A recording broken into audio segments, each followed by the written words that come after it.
দর্শক আসসালামু আলাইকুম। কোমরের ব্যথা বলে মাসের পর মাস ওষুধ খাচ্ছেন, যদি আসল কারণ কিডনির পাথর হয়?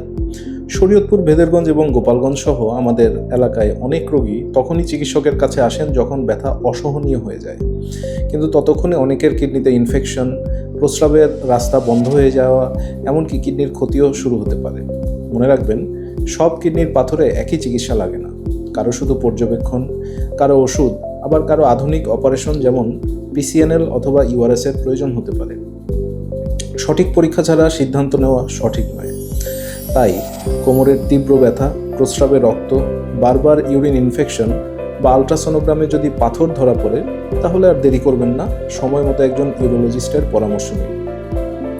আমি ডাক্তার মোহাম্মদ শফিকুজ্জামান অপু, একজন ইউরোলজি বিশেষজ্ঞ এবং অ্যান্ড্রোলজিস্ট। আমি বর্তমানে চেম্বার করছি শরীয়তপুর, ভেদেরগঞ্জ উপজেলা এবং গোপালগঞ্জে। এছাড়া ঢাকাতেও আমার চেম্বার আছে। কিডনি, প্রস্রাব এবং পুরুষ স্বাস্থ্য বিষয়ে নিয়মিত সহজ ভাষায় তথ্য জানতে আমার পেজটি ফলো করুন আর এই ভিডিওটি শেয়ার করুন। হয়তো আপনার একটি শেয়ার কারো কিডনি বাঁচাতে সাহায্য করতে পারে। ধন্যবাদ। আসসালামু আলাইকুম।